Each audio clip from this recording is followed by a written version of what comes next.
आरे उपटना लगवलीन कर बहिन माहतरिया हे। आरे उपटना लगवलीन कर बहिन माहतरिया हे।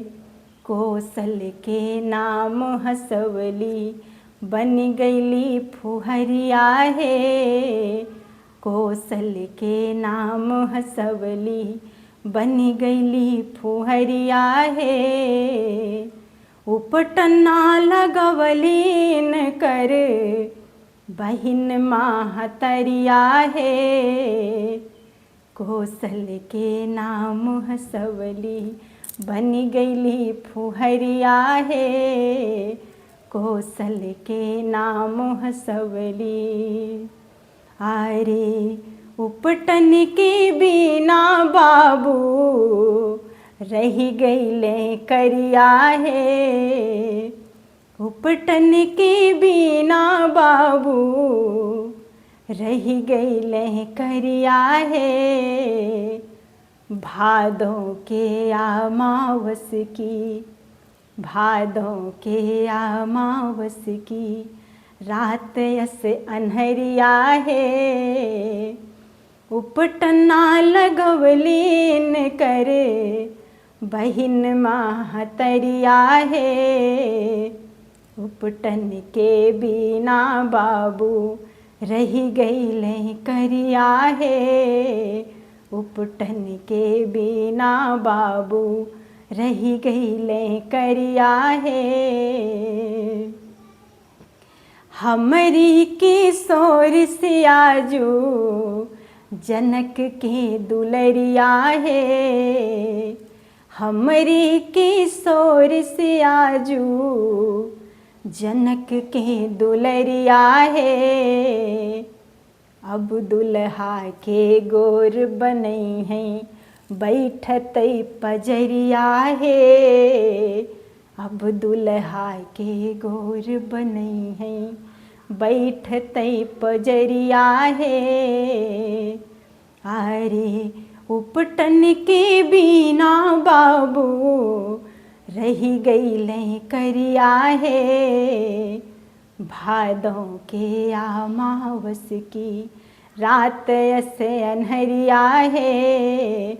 भादों के अमावस की ऐसन मन करे की समधिन का देई गरिया है।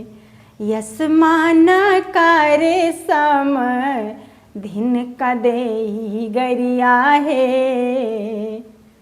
गरिया सोना के उनकर गरिया सोना के उनकर उतारी देहती सरिया है।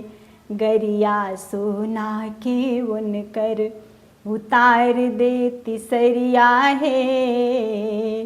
आरे उपटना लगवली उनकर बहिन माहतरिया है। उपटन के बिना बाबू रही गईले करिया है। उपटन के बिना बाबू नेह निधि नारायण प्रभु सुन सुन मस्करिया है। नेह निधि नारायण प्रभु सुन सुन मस्करिया है। मंद मंद मुस्की मारई मंद मंद मुस्की मारई तिरछी नजरिया है। मंद मंद मुस्की मारई तिरछी नजरिया है। अरे उपटन के बिना बाबू रही गईले करिया है।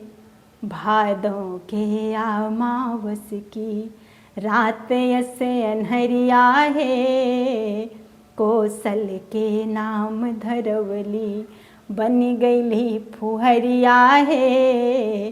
कौशल के नाम धरवली बन गईली फुहरिया है। श्री सीताराम। हमारा गाना कैसा लगा ज़रूर बताइएगा कमेंट में। श्री सीताराम।